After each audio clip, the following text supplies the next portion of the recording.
സംസ്ഥാനത്ത് രണ്ടാമത്തെ കപ്പൽ നിർമ്മാണശാലയ്ക്ക് സ്ഥലം കണ്ടെത്തണമെന്ന കേന്ദ്രത്തിന്റെ കത്തിൽ ഒളിച്ചുകളി തുടർന്ന് സംസ്ഥാനം. ആയിരക്കണക്കിന് തൊഴിലവസരങ്ങൾ ഉറപ്പായ പദ്ധതിയോടാണ് സർക്കാരിന്റെ ഈ അലംഭാവം. പാലക്കാട്ടെ ബ്രൂവറിയെ ചേർത്ത് പിടിക്കുന്ന മുഖ്യമന്ത്രിയുടെ ഇരട്ടത്താപ്പിനെതിരെ പ്രതിഷേധം ശക്തമാക്കാനൊരുങ്ങുകയാണ് BJP. വിവരങ്ങളുമായി എസ് ശാലിനിയൊപ്പം ചേരുന്നു. ശാലിനി, വെള്ളത്തിൽ ഓടുന്ന കപ്പൽ ഒരു സ്വപ്നമായി അവശേഷിക്കുമ്പോൾ അത് നിർമ്മിക്കാനുള്ള ശാല കണ്ടില്ലെന്ന് നടിക്കുന്നു. കേന്ദ്രത്തിൻ്റെ ആവശ്യം പരിഗണിക്കുന്നതേയില്ല. പക്ഷേ ബ്രൂവറി എന്ന് പറഞ്ഞുകൊണ്ടേയിരിക്കുകയാണ്. ഈ നിലപാട്, അതായത് CPMൻ്റെ നിലപാടാകുമല്ലോ സ്വാഭാവികമായും സർക്കാർ ഉയർത്തിപ്പിടിക്കുക. MV ഗോവിന്ദൻ ആവർത്തിച്ച് പറയുന്നുണ്ട് ബ്രൂവറി വേണമെന്ന്. പക്ഷെ മറുവശത്ത് നിർണായകമായൊരു പദ്ധതി, എത്രയോ പേർക്ക് തൊഴിലവസരങ്ങൾ നൽകുന്ന ഒരു പദ്ധതി, അത് വേണ്ടെന്ന് വയ്ക്കുകയും ചെയ്യുന്നു. എന്താണ് ഈ വാർത്തയുടെ വിവരങ്ങൾ?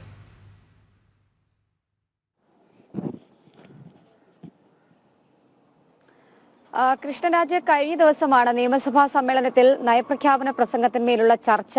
ആ ചർച്ചയ്ക്കുള്ള മറുപടിയിലാണ് മുഖ്യമന്ത്രി പിണറായി വിജയൻ സംസ്ഥാനത്ത് ബ്രൂവറി ഡിസ്റ്റിലറി അടക്കം സ്ഥാപിക്കുന്നതിനും അതുമായി ബന്ധപ്പെട്ട് സംസ്ഥാന സർക്കാർ തീരുമാനമെടുത്തതിലും ചില വിശദീകരണങ്ങളും ന്യായീകരണങ്ങളും നൽകിയിട്ടുള്ളത്. അതിൽ അദ്ദേഹം പറയുന്നത്, വൻ വ്യവസായങ്ങൾ വരുമ്പോൾ സംസ്ഥാന സർക്കാർ അതിനോട് മുഖം തിരിക്കില്ല, അതിന് വേണ്ടിയിട്ടുള്ള എല്ലാ സൗകര്യങ്ങളും ഒരുക്കും, ഇനിയും അത്തരത്തിലുള്ള നടപടികൾ സർക്കാരിന്റെ ഭാഗത്ത് നിന്ന് വരുമെന്നുള്ളതാണ് ഈ പാലക്കാട് ബ്രൂവറി ഡിസ്റ്റിലറി തുടങ്ങുന്നതുമായി ബന്ധപ്പെട്ട് നൽകിയ വിശദീകരണം. അതായത് ഒരു രീതിയിലും ജനങ്ങൾക്ക് ദ്രോഹമാകുന്ന രീതിയിലല്ല പ്രവർത്തനം എന്ന് സ്വയം സർക്കാർ ന്യായീകരിക്കുമ്പോഴും ഈ ജനങ്ങളുടെ ആശങ്കകൾ പരിഹരിക്കാൻ സർക്കാർ തയ്യാറാകുന്നില്ല. സമാനമായിട്ടാണ് കഴിഞ്ഞ ദിവസം കേന്ദ്ര ഷിപ്പിംഗ് മന്ത്രി അടക്കമുള്ളവർ സംസ്ഥാന സർക്കാരിന് കത്തയച്ചത്. ഈ അമൃത് കാൽ വിഷൻ, മാരിടൈം അമൃത് കാൽ വിഷൻ 2047 അടിസ്ഥാനത്തിൽ ആ പദ്ധതിയുമായി ബന്ധപ്പെട്ട് കേരളത്തിൽ ഒരു കപ്പൽശാല കൂടി നിർമ്മിക്കാനുള്ള നടപടിയിലേക്ക് കേന്ദ്രം കടക്കുകയാണ്. സംസ്ഥാന സർക്കാരിന്റെ സഹകരണത്തോടു കൂടിയാണ് ആ പദ്ധതി നടപ്പിലാക്കാൻ ഒരുങ്ങുകയും ചെയ്തത്. പക്ഷേ 86 ലക്ഷം കോടി രൂപ അതിന് ചെലവ് വരുമെന്നുള്ളതാണ് പ്രതീക്ഷിക്കുകയും ചെയ്യുന്നത്. അത്രയും വലിയൊരു പദ്ധതിയോടാണ് സംസ്ഥാന സർക്കാർ മുഖം തിരിക്കുന്നത്.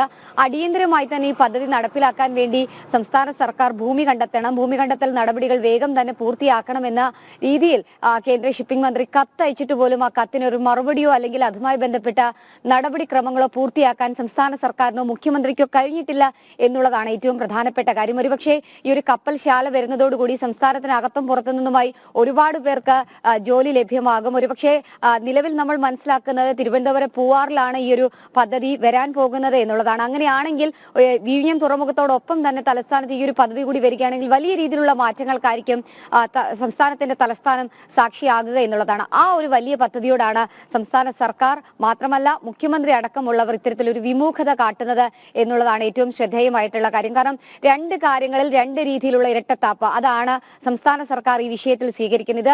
സർക്കാർ തന്നെ കൊണ്ടുവന്നൊരു പദ്ധതിയാണ് ബ്രൂവറി ഡിസ്റ്റിലറി എന്നുള്ളതാണ്. അത് ചില ന്യായീകരണങ്ങൾ അദ്ദേഹം നടത്തിയിട്ടുണ്ട്. പ്രത്യേകമായി ഈ വിഷയത്തിൽ വലിയ രീതിയിലുള്ള വിമർശനം ഉന്നയിച്ച രമേശ് ചെന്നിത്തലയും VD സതീശൻ അടക്കമുള്ളവർ പറഞ്ഞത്, ഒയാസിസ് ഇന്റർനാഷണൽ എന്ന് പറയുന്ന കമ്പനിയുമായി കരാർ ഒപ്പിട്ടത് ഒരു രീതിയിലുമുള്ള നടപടിക്രമങ്ങൾ പാലിക്കാതെയാണ്, ടെൻഡർ വിളിക്കാതെയാണ്. അത്തരത്തിൽ ടെൻഡർ വിളിക്കാതെ ഈ ഒരു പദ്ധതി അല്ലെങ്കിൽ ഈ ഒരു കമ്പനിയെ കേരളത്തിലേക്ക് കൊണ്ടുവരുന്നു. പല സംസ്ഥാനങ്ങളിലും കരിമ്പട്ടികയിൽ പെട്ടൊരു കമ്പനിയാണ്.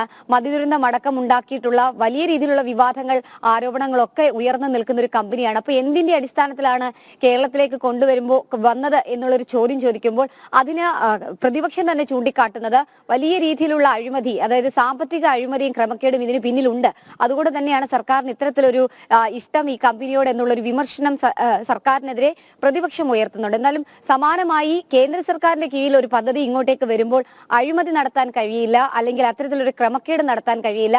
സാമ്പത്തികമായിട്ടുള്ള സംഭവങ്ങളൊന്നും തന്നെ അല്ലെങ്കിൽ അഴിമതികളോ ക്രമക്കേടുകളോ ക്രമവിരുദ്ധമായി ഒന്നും ചെയ്യാൻ കഴിയാത്തത് കൊണ്ടാണോ ഇത്തരത്തിൽ കപ്പൽശാലയോട് മാത്രം സർക്കാരിന് ഇത്തരത്തിലൊരു വിമുഖത എന്നൊരു ചോദ്യമാണ് ഈ ഘട്ടത്തിൽ ഉയരുകയും ചെയ്യുന്നത്. എന്തായാലും വിഷയത്തിൽ വലിയ രീതിയിലുള്ള പ്രതിഷേധത്തിലേക്ക് BJP കൂടി കടക്കാൻ പോവുകയാണ്. കാരണം തൊഴിലവസരങ്ങളെയും ഒപ്പം തന്നെ വമ്പൻ പദ്ധതികളെയും കേരളത്തിലേക്ക് ക്ഷണിക്കുകയാണ്. അത്തരം പദ്ധതികൾ വന്നാൽ അത് നടപ്പിലാക്കുമെന്ന് ഒരു ഭാഗത്ത് മുഖ്യമന്ത്രി ജനങ്ങളോട് പറയുന്നു, മറുഭാഗത്ത് പദ്ധതിയെ വെല്ലുവിളിക്കുന്ന സമീപനം സർക്കാർ തന്നെ സ്വീകരിക്കുന്നതിലും BJP സംസ്ഥാന അധ്യക്ഷൻ K സുരേന്ദ്രന്റെ നേതൃത്വത്തിൽ തന്നെ ഈ വിഷയത്തിൽ പ്രതിഷേധ സമരങ്ങൾ അടക്കം ആരംഭിക്കുകയാണ്. കേന്ദ്ര സർക്കാരിനെ അടക്കം ഈ വിഷയത്തിൽ സമീപിക്കാനും BJP ഒരുങ്ങുന്നുണ്ട്. കൃഷ്ണരാജ്, അതായത് സർക്കാരിന് ചെയ്യാനാകാത്തത് BJP ഓർമ്മിപ്പിക്കുന്നു, BJP കേന്ദ്ര സർക്കാരിനെ മുന്നിലെത്തിക്കുന്നു, അങ്ങനെയെങ്കിലും നിങ്ങളതൊന്ന് ചെയ്യൂ എന്ന് ഓർമ്മപ്പെടുത്തുന്നു, അല്ലേ?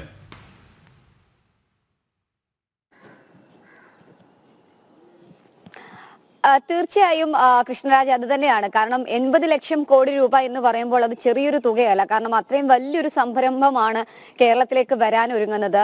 അല്ലെങ്കിൽ അതുമായി ബന്ധപ്പെട്ട് കേന്ദ്രം തന്നെ മുൻകൈ എടുത്ത് അത് നടപ്പിലാക്കണം, അത് കേരളത്തിന് തന്നെ വേണം എന്നൊരു അവകാശം പല ഘട്ടങ്ങളിലും സംസ്ഥാന സർക്കാർ പറയുന്നുണ്ട്. കേന്ദ്ര സർക്കാർ കേരളത്തെ അവഗണിക്കുകയാണ്, കാര്യമായ വികസന പദ്ധതികളോ അല്ലെങ്കിൽ സാമ്പത്തിക സഹായമോ ഒന്നും തരുന്നില്ല, നൽകുന്നില്ല എന്നുള്ളത്. പക്ഷേ അവിടെയാണ് ഇത്രയധികം കോടി രൂപ ചെലവഴിച്ച ഒരു പദ്ധതി കേരളത്തിന് നൽകുമ്പോൾ ആ നൽകുന്ന പദ്ധതിയോട് കേരളം തന്നെ വിമുഖത കാട്ടുന്നു, സംസ്ഥാന മുഖ്യമന്ത്രി തന്നെ വിമുഖത കാട്ടുന്നു. ഒരുപക്ഷെ കേരളത്തിന്റെ ഭാഗത്ത് നിന്ന് പ്രതീക്ഷിക്കാത്ത രീതിയിലുള്ള നടപടിയാണ് ഇക്കാര്യത്തിൽ ഉണ്ടായിട്ടുള്ളത് എന്നുള്ളതാണ് ഏറ്റവും ശ്രദ്ധേയമായിട്ടുള്ള കാര്യം.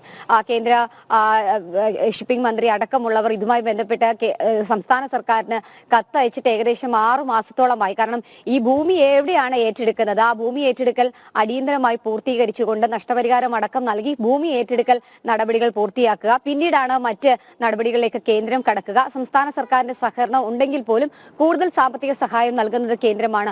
അതിന് കേന്ദ്രം മുന്നിട്ടിറങ്ങുമ്പോഴാണ് കേരളം അതിനോട് വിമുഖത കാട്ടുന്നത്.